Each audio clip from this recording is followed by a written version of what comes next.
Hello everyone, my name is Josh, and I have a few questions for you all. Have you ever wanted to have nice furniture, but your strict budget just won't allow it? Do you have more time on your hands than money? And last, do you even have any money? If you answered yes to all three, then chances are you're just like me, because I sure don't have any money. That's why I'm standing here in front of you to present to you the Poverty Workshop. Here at the Poverty Workshop, you don't need fancy tools or a high filtration industrial workshop to really build nice things. I'm working out of a 12 by 14 storage shed, and I'm pretty sure the roof leaks. On today's episode, I'm going to show you how to build this nice end table here out of just a few cuts of plywood, a single 2x4, and maybe add some pallet boards for decoration, just like I did here on the top.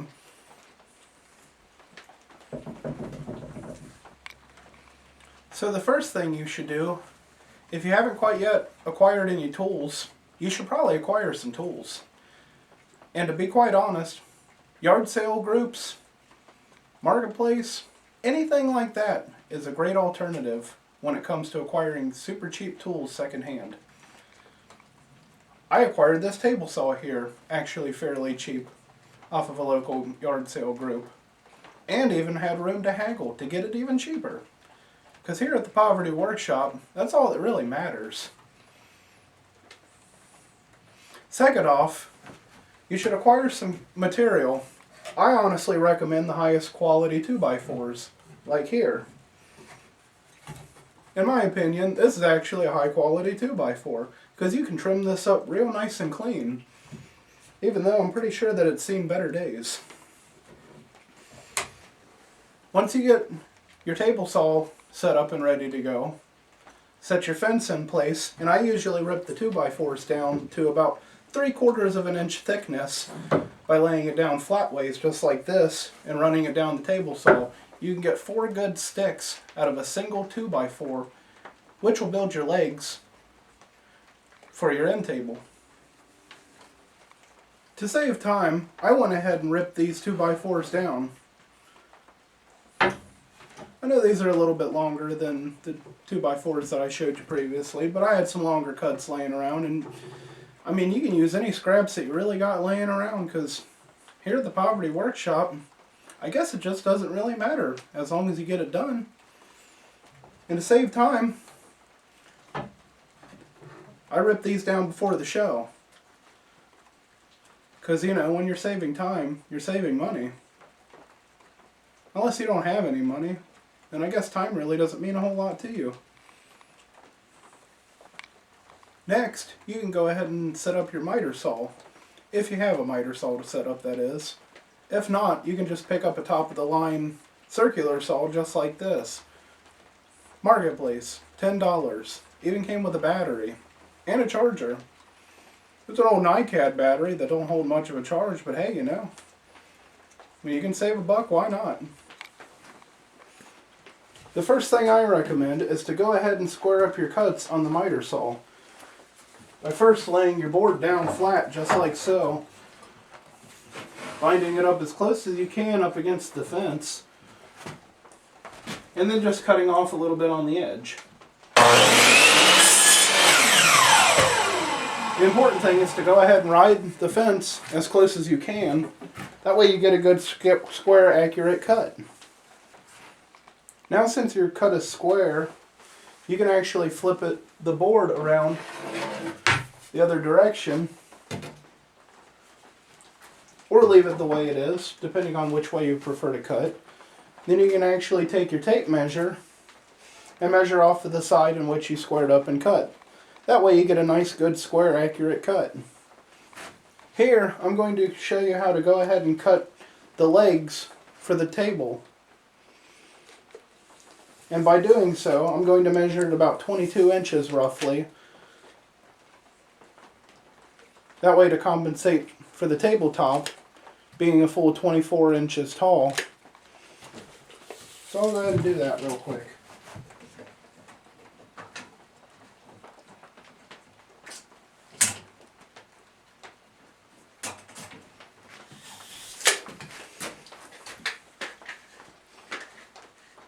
One key important feature to go ahead and remember when cutting with a miter saw, make sure your board is square, and don't be afraid to bring the blade down just a little bit without engaging the trigger to double check to make sure that you don't want it to be centered in between the blade, because then you could lose 1/8 to 1/16 of an inch if your mark is centered. Take the mark, put it on the heavier side of the blade, and if you're using a carbide blade just like me, you can actually go ahead, line it up with the carbide tip alongside the line. That way you get a nice accurate cut. Make sure that your fingers are clear of the blade before you go cutting, at least a few good inches away, while holding the board secure to the fence.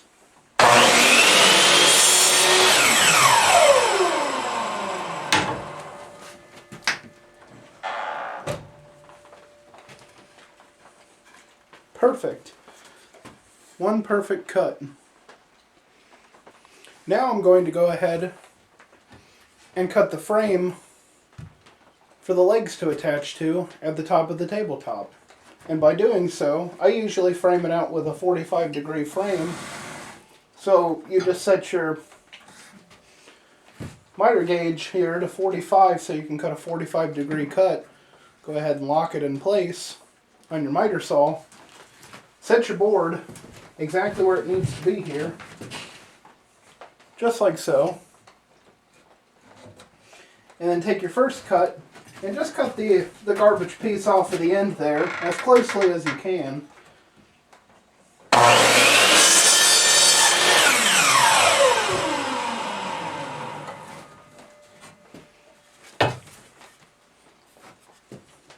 And then you'll basically have your 45-degree cut here. Utilizing this 45-degree cut, you can actually make another 45-degree cut by measuring either the inside on this side here for the outside dimension of what you want the inside of the table to be, or you can measure it from the outside to outside, for whatever you want the outside of the leg dimension to be.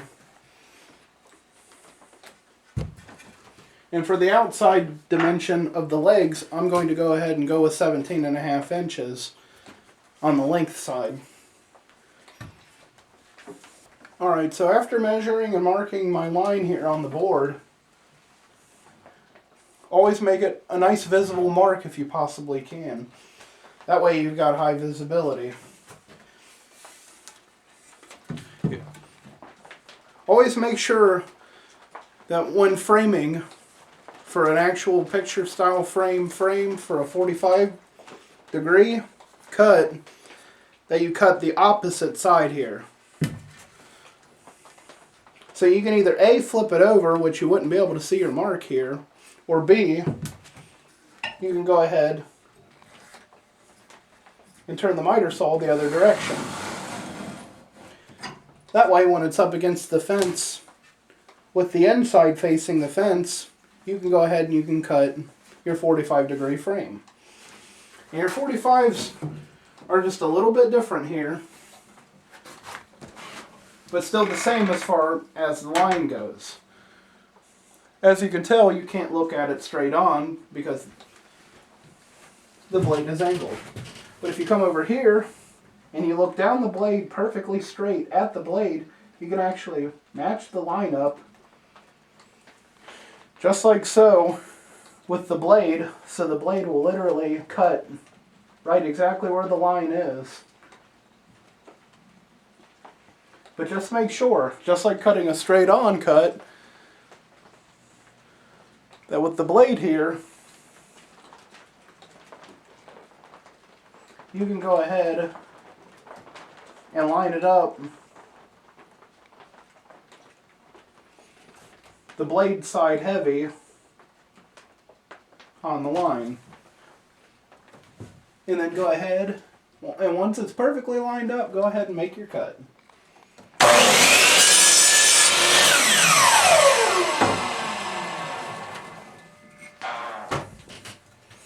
Beautiful. Absolutely beautiful. Once you're all finished with your table leg cuts, always make sure that they are of the same length, just by simply putting them together, stacking them, and then checking the sides, make sure that it's nice and smooth, no stair-step transitions in between the boards. I also went ahead and checked the frames too, just by lining up the points by flipping one side over with the other. That way everything's nice and square when you go to put it together, and everything lines up like so.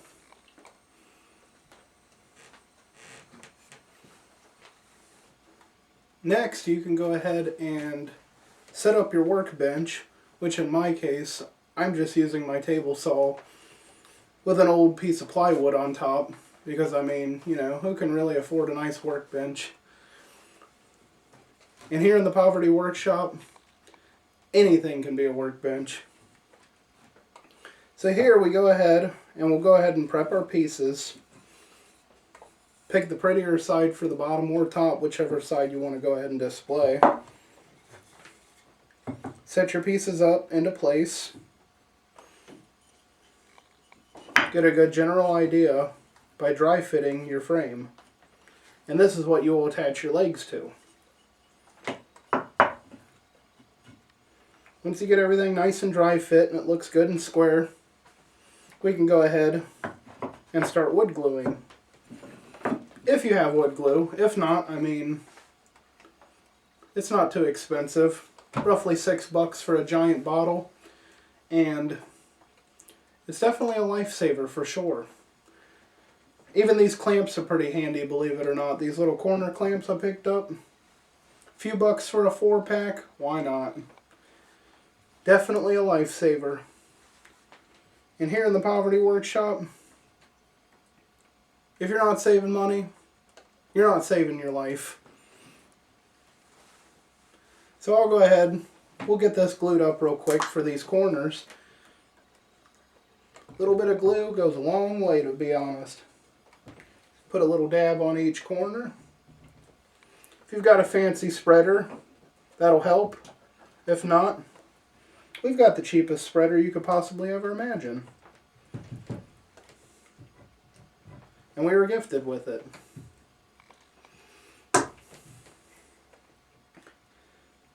Just rub a little bit there, you know, with either your finger, your hand, your toe, even your nose if you really wanted to get into it.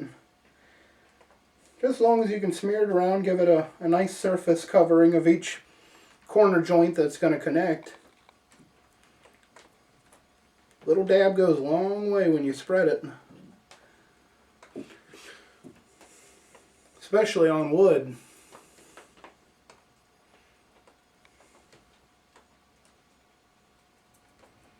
There we go. Sensational. Put it all together, just like so.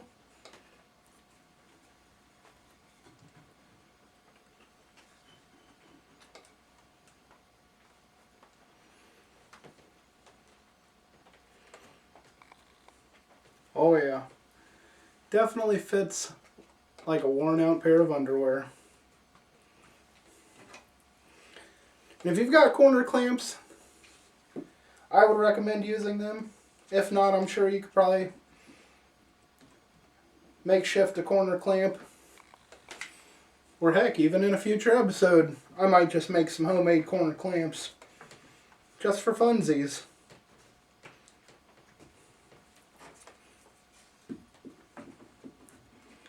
Go ahead and position them into place.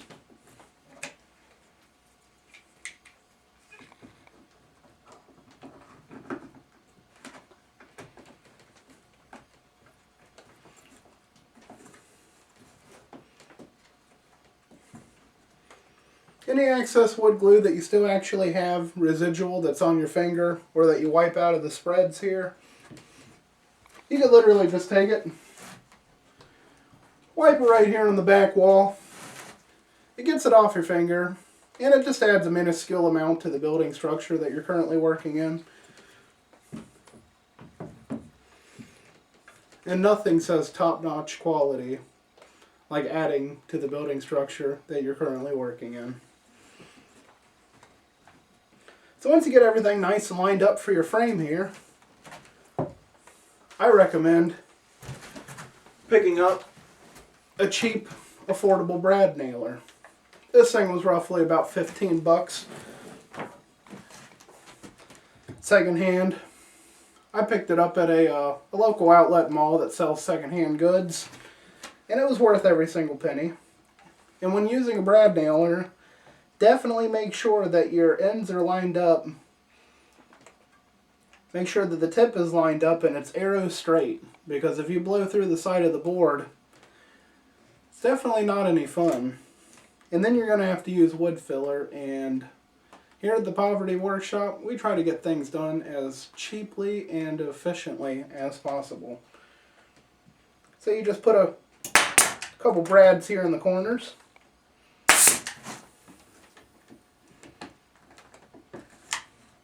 Make sure that your corners are still nice and lined up.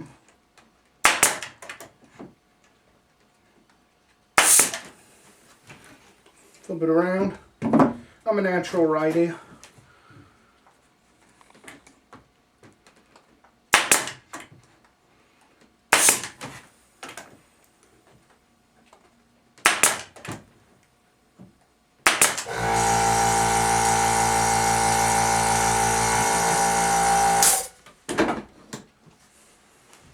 Take your corner clamps off here.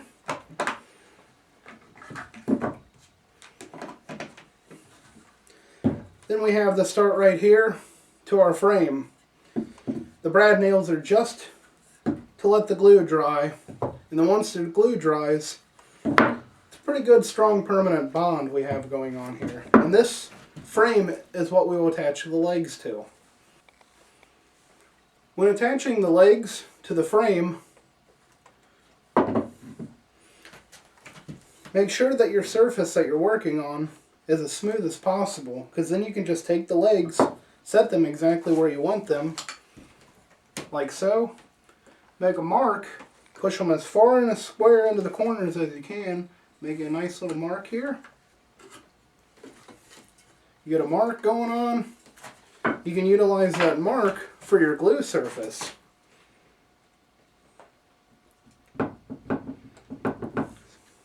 Give it a little dab. Nice little glob, won't hurt nothing.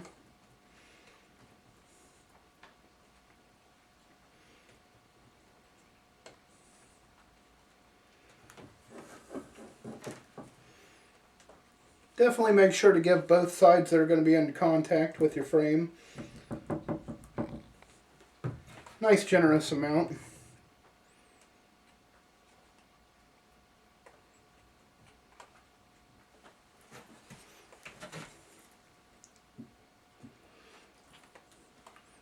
Little dab on your wood isn't bad, but a glob on your wood sounds like a night in Newport.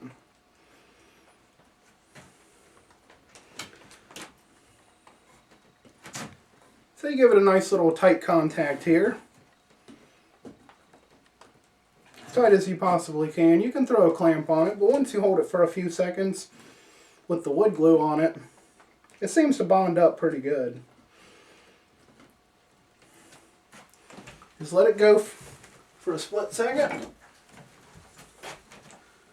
Now we can go ahead and attach it with the brad nailer. Safety first. Always make sure that your brad nails will not penetrate through both layers of plywood or 2x4 or whatever you decide to put your thumb behind. That way, in case you're using the old-fashioned clamp, you don't end up penetrating and hitting your finger or your thumb. Give it a couple little love taps like so. Generous.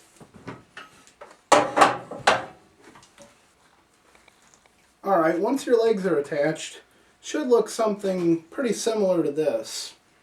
And even if the legs aren't straight, Don't worry too much yet, because I'm going to put a bottom frame in between the bottoms of the legs here. And that's relatively easy to do.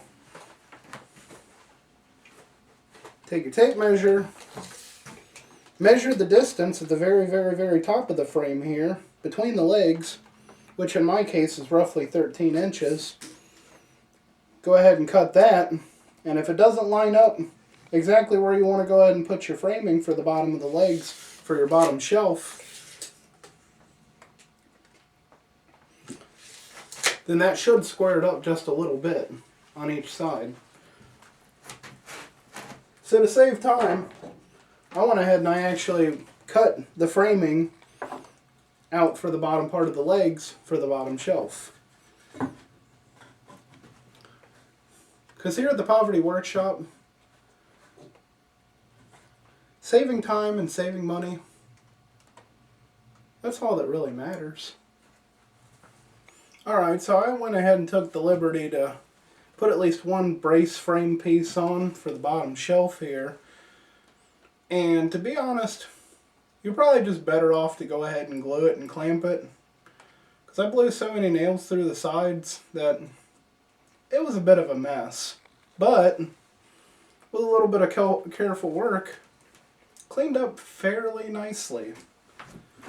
All I did here was I marked it down about 2 inches or so on each side to go ahead and give us a general idea on exactly where we want to go ahead and put our shelf. So you take a little dab of glue, put a little bit of glue on it for your bracing that runs across the side there.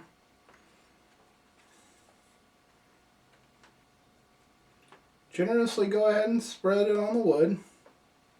Take the leftover glue, reinforce your building, and go ahead and position it into place. I recommend putting the prettier side on for the outside.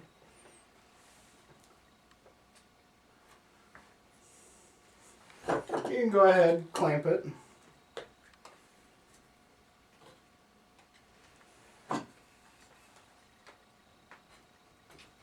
Once you get it all lined up,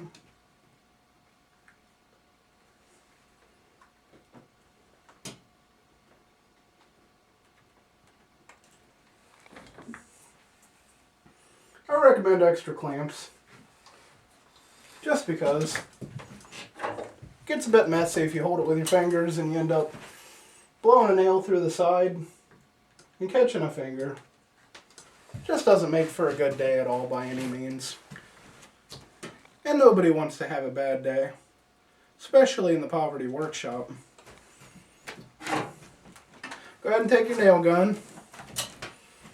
Shoot through the side here, hoping and praying that you actually shoot into the wood and not through the wood or out the side here. Because at least if you hit your clamps, it's a lot better than a finger. Line it up.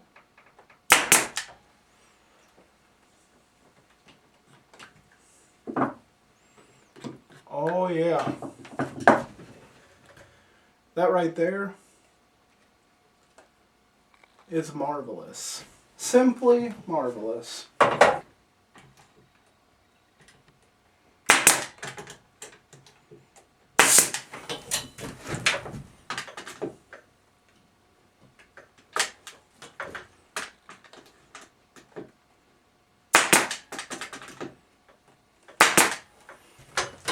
Alright, once you get everything put together and lined up,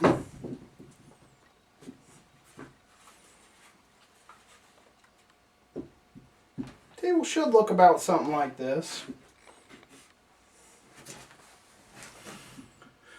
Not too shabby at all. Okay, so I went ahead and I finished the table here just a little bit more by cutting out my plywood for my bottom shelf, and I cut out the plywood to put on top. Your bottom shelf should just slide right down on the side, and you can either fasten it through the sides or even just make like a little small L bracket out of a 3/4 inch by 3/4 inch rip off of a board, which is essentially just half of the board that we ripped down here for the framing. So I just went ahead and I took care of the top here, took care of the bottom. And in all honesty, some people would be happy with this. I'd be happy with it, because I mean it beats no side table at all. And I think it looks great with just the plywood as the top, but sometimes I like to overdo it and go ahead and give the top like a decorative look. And I mean, if you're one of those folk, why not? But anyways, this is essentially how I went ahead and put together a end table. And I mean, you're welcome to stain it, sand it, paint it, throw it out in the yard, whatever tickles your fancy. And honestly, that about wraps up the show. So I hope you folks enjoyed the Poverty Workshop. And just remember, poverty doesn't have to be a choice. It can be a lifestyle.